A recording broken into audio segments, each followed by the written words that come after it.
Okay, in the last lecture, we talking about all the information about intact structures. The main source of water is uh, because of the intact structures, right? So, what are the locations while we are selecting this intact structures, right? So, what are the site, right? Exactly. Site should be near the treatment plant to reduce conveyance cost.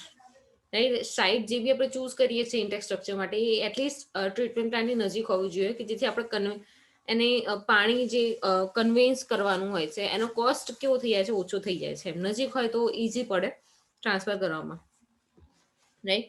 Intake must be located in a purer zone of the source so that best quality of water is withdrawn from source to reduce the load on the treatment plant. જો સારી ક્વોલિટીનું પાણી intake જે આપણે intake structure જ્યાં બનાવ્યું છે એ કોઈ સારી પ્યોર ઝોનમાં હોય કે જ્યાંથી એકદમ બેસ્ટ ક્વોલિટીનું પાણી મળતું હોય તમને રાઈટ સોર્સમાંથી તો શું થશે કે સારી ક્વોલિટીનું પાણી હશે તો જ્યારે ટ્રીટમેન્ટ પ્લાન્ટમાં જશે તો ટ્રીટમેન્ટ પ્લાન્ટ પણ એનો લોડ ઓછો પડશે કે એને સાફ કરવામાં ઓછી મહેનત પહોંચશે right so intake must never be located in a vicinity of wastewater disposal points right A intake જે સ્ટ્રક્ચર હોય છે એ ત્યાં એવું લોકેટેડ ના હોવું જોઈએ કે જ્યાં વેસ્ટ વોટર ડિસ્પોઝલ થતા હોય right intake must never be located near the navigation channels so as to reduce chances of pollutions due to waste discharge from the ships right A navigation જે channels હોય છે એની નજીક ના હોવા જોઈએ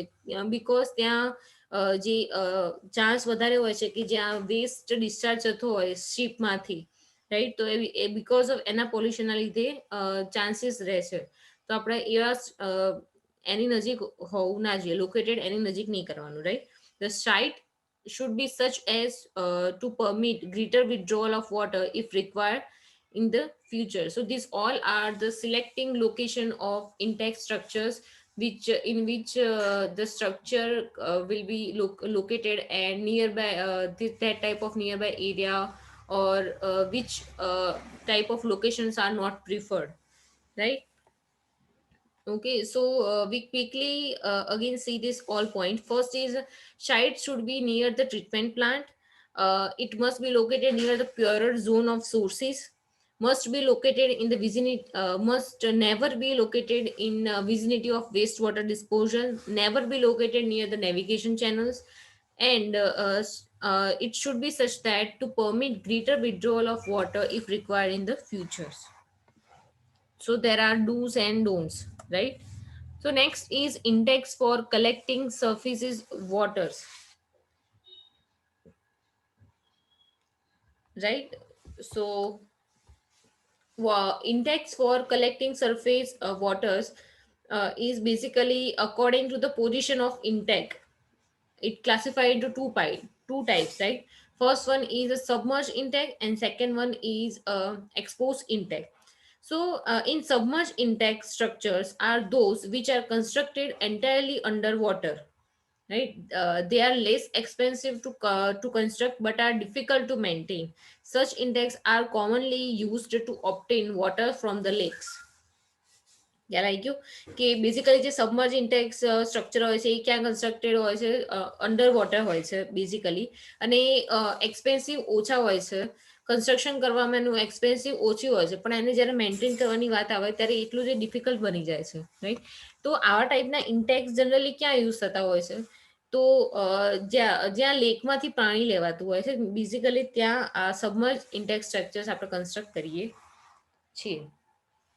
Right. Next, exposed intakes in the form of well or towers constructed near the bank of the river or in some cases even away from the bank of river.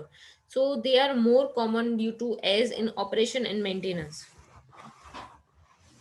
Right શું કહે છે એક એક્સપોઝ ઇન્ટેક મતલબ એક ટાઈપના tower જે construct કરેલો હોય ને કે જ્યાં તમારી રિવર જતી હોય કે તમારી રિવરથી થોડું દૂર હોય એમ કે જ્યાંથી આપણે પાણી ઇઝીલી લઈ શકીએ તો એ શું હોય ઇઝી એનું ઓપરેટ કરવામાં એકદમ ઇઝી પડી જાય છે અને એનો મેન્ટેનન્સ બી આપણને કરવામાં ઇઝી રહેશે તો એને કહેવાય છે expose Intex.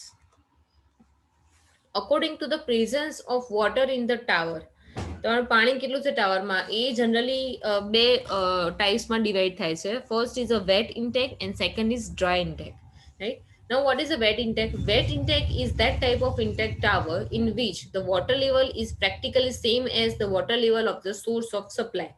Such intakes are also called a jack well and is mostly commonly used, right? તો ખ્યાલ આવી ગયો હશે કે વેટ ઇન્ટેક જનરલી કેવું કહેવાય કે જ્યાં પાણીનું એનું જે પાણીનું લેવલ હોય છે એ કેવું હોય કે જેટલું સોર્સ ઓફ સપ્લાય તમારું જ્યાંથી પાણી સપ્લાય થઈ રહ્યું છે બરાબર એમાં જેટલું વોટર લેવલ હોય એટલું તમારા શેમાં હશે વેટ ઇન્ટેકમાં હોય, રાઈટ? તો એને શું કહેવાશે વેટ ઇન્ટેક. અને એને બીજું બી શું કહેવાય છે જેક વેલ ઇન્ટેક, રાઈટ? અને જનરલી વેટ ઇન્ટેક એ મોસ્ટલી યુઝ થતું હોય એવું છે, રાઈટ? Dry intake માં શું જોઈએ? Dry intake, there is no water in the intake towers, right? Water enters through entry port directly into the conveyance pipe. The dry intake towers is simply used for operation of valves. Dry intake tower માં generally શું હોય છે? એક tower બનેલું હશે કે એમાં ખાલી શું હશે? એક એન્ટ્રી પોર્ટ હશે કે જે જે સોર્સ ઓફ સપ્લાયમાંથી આવતો હશે, રાઈટ? અને બીજી જગ્યાથી બહાર નીકળતો હશે. જનરલી મતલબ શું થયું કે એ ટાવરમાં ખાલી શું હશે? ખાલી પાઇપ્સ જ હશે કે જેને આપણે વાલ્વ કંટ્રોલ કરવાનું હશે, રાઈટ? ડ્રાય ઇન્ટેકનો મતલબ એમાં પાણી ક્યાંય નહીં હોય, ખાલી ને ખાલી પાઇપ પાસિંગ થતી હશે, રાઈટ? કે જેનો સિમ્પલ યુઝ શેના માટે થતો હોય? વાલ્વને ઓપરેટ કરવા માટે, રાઈટ? તો એને શું કહેવાય છે? Dry intake tower, right? અહીંયા બીજો ટાઈપ છે સિમ્પલ લેક સબમર્જ ઇન્ટેક્સ. તો કોને કહેવાય છે, રાઈટ?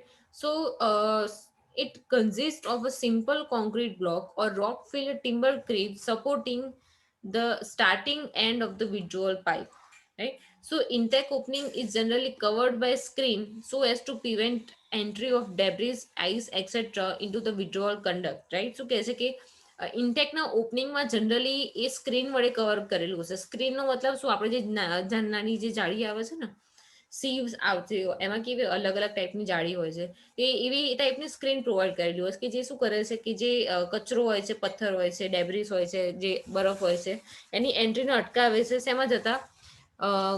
કંડક્ટમાં જતા, right? In a lake where silt tends to settle down, the intake opening is generally kept at about 2 to 2.5 meter above the lake bed level to avoid entry of silt. શું કહે છે કે જો જ્યાં આપણે લેકની વાત કરીએ છીએ, રાઈટ? કે લેકમાં જનરલી શું હોય છે? સિલ્ટ આવેલી હોય છે, રાઈટ? તો એ જે સિલ્ટ જ્યારે સેટલ થાય છે, રાઈટ? તો એ જનરલી કેવું એનું લેવલ કેટલું હોય છે કે જે ઇન્ટેક જનરલી હોય છે એનું ઇન્ટેકનું ઓપનિંગ ક્યાં રાખવું લેકમાં? તો કે 2 થી 2.5 મીટરની ઉપર. કેમ? કારણ કે 2 થી 2.5 મીટર જે એરિયા હશે લેકનો ત્યાં નીચે આખું શું હશે? સિલ્ટ સેટલ ડાઉન થયેલી પડેલી હશે. તો જો આપણે ત્યાં આપણે એન્ટ્રી પોઈન્ટ રાખીશું, ત્યાં આપણે ઇન્ટેક ઓપનિંગ રાખીશું, તો ત્યાં શું આવશે? બહુ બધી સિલ્ટ તમારી જ્યારે સોર્સ તમે પાણી લેતા હશો, રાઈટ? તો ત્યારે સિલ્ટ બી એની સાથે આવવાની પૂરી પોસિબિલિટી છે. એટલે આપણે શું કરીશું કે એ જે એનું લેવલ જે સિલ્ટનું જે સેટલ ડાઉન થયેલું લેવલ છે એના કરતાં આપણે થોડું ઉપર લઈશું એન્ટ્રી પોઈન્ટ કે જેથી આપણે સિલ્ટની એન્ટ્રી રોકી શકીએ, રાઈટ? નેક્સ્ટ શું છે? They are cheap and do not obstruct navigation. They are widely used for small water supply projects, drawing water from streams or lakes, having a little change in a water level throughout year. So a limitation is that they are not easily accessible for cleaning and repairing. ખાલી એની limitation એક જ છે કે એનું easily આપણે cleaning કે repairing કરી શકતા નથી, એમાં મેન્ટેનન્સ ખર્ચો વધારે છે, રાઈટ? તમે અહીંયા જોઈ શકો છો અહીંયા તમારું ટાવર આપેલું છે, રાઈટ? અહીંયા સ્ટ્રનર આપેલું છે, ઓકે? અહીંયા કોન્ક્રીટ બ્લોક તમને એક પ્રોવાઈડ કર્યો છે, અહીંયા દેખાય છે તમને આ કોન્ક્રીટ બ્લોક છે, બરાબર? તમારો આ ફ્લેક્સિબલ તમારો એક જોઈન્ટ આપેલું, આ વોટર લેવલ તમને પ્રોવાઈડ કર્યું છે. આ અહીંયા શું આપેલું છે? બાર સ્ક્રીન. આ તમને જે લાઈનો દેખાય છે શું આપ્યું છે? બાર સ્ક્રીન આપેલી છે કે જેના લીધે શું થશે? અહીંયા તમારું જે લેવલ જે રાખેલું છે આર્યું, રાઈટ? એ થોડું શું 2 થી 2.5 છોડીને રાખેલું છે ઉપર જે કોન્ક્રીટ બ્લોક રાખ્યું છે, બીકોઝ એનું નીચે સિલ્ટ સેટલ ડાઉન થયેલી હશે એટલે એનું આપણે ઓપનિંગ શું રાખ્યું છે? એના કરતાં ઉપર રાખેલું છે, રાઈટ? આ અહીંયા શું આપ્યું હશે? એક ટાવર હશે, અહીંયા તમને પંપ આપ્યો હશે કે પંપના જરીએ અહીંયા શું થશે? અહીંયાથી પાણી લિફ્ટ થશે અને ઉપર જશે. ત્યાં ક્યાં જશે? આ ટ્રીટમેન્ટ પ્લાન્ટમાં જશે. આ શું આપેલી છે? સક્શન પાઇપ છે કે જેમાંથી પાણી શક કરશે, રાઈટ? આ શું આપેલું છે? જેક વેલ તમને પ્રોવાઈડ કરેલું છે. અહીંયાથી પાણી તમે અહીંયા હશે, એન્ટ્રી થશે, અહીંયા જશે, અને પછી અહીંયાથી ક્યાં જશે? આ તમારા વેલમાં જશે. વેલમાંથી સક્શન પાઇપ થ્રુ ક્યાં જશે? પંપ એ પાણી ખેંચીને ટ્રીટમેન્ટ પ્લાન્ટમાં જવા દેશે આગળ. નેક્સ્ટ છે સિમ્પલ સબમર્જ્ડ ઇન્ટેક્સ. આ એ જ છે. નેક્સ્ટ છે રોકફિલ timber creep submerge Intex. Right. આમાં બેઝિકલી ખાલી ડિફરન્સ એટલો જ છે કે જે આપણે કોન્ક્રીટ બ્લોક ખાલી પ્રોવાઈડ કરતા હતા, અહીંયા શું આપણે કર્યું છે અને રોક ફિલ આપી દીધું છે કે જે આપણે અહીંયા જે કલેક્ટ કરીએ છીએ વોટર એ અહીંયાથી ક્યાં જશે? આ જે આજુબાજુ જે કોન્ક્રીટ જે અહીંયા બ્લોક કોન્ક્રીટ સ્ટ્રક્ચર જે બનાવ્યું તો એની જગ્યાએ રોક ફિલ સ્ટ્રક્ચર બનાવ્યું છે. રાઈટ. અહીંયા આપણે શું પ્રોવાઈડ કરીશું? At the end timber provide કરેલા છે. અહીંયા રોક્સ આપણે ગોઠવેલા છે. રાઈટ. અને અહીંયા ઉપર આપેલું હશે તમારી બાર સ્ક્રીન. રાઈટ. બાર સ્ક્રીનનો મતલબ કે અહીંયાથી પાણી જે હશે તમારું કચરો બચરો જેટલું બી ઉપર અહીંયા પડેલું હશે એ બધું અંદર નહીં પાસ થવા દે. રાઈટ. અહીંયાથી સીધું શું આવશે? ખાલી ને ખાલી પાણી આવશે. બરાબર. અહીંયાથી પાણી તમારું જશે અંદર. રાઈટ. અને જે જેકવેલમાં હતું એ નહીં, સિમ્પલ કે અહીંયા સક્શન પાઇપ આપેલું છે, અહીંયાથી પાણી સ્ટક કરીને ક્યાં પંપ દ્વારા ક્યાં જશે? ટ્રીટમેન્ટ પ્લાન્ટમાં જશે. નેક્સ્ટ છે રિવર ઇન્ટેક. હવે રિવર ઇન્ટેકનો મતલબ શું છે? So river intake is located on upstream side of the city to get comparatively better quality of water. So they are either located sufficiently inside the river so that necessary demand of water can be met in all the season of the year. The intake tower permits the entry of water through several entry ports located at the various levels to cope with the fluctuation in water levels during different seasons. So basically, these are all called penstocks. So penstocks are covered with suitable design screens to prevent entry of floating impurities.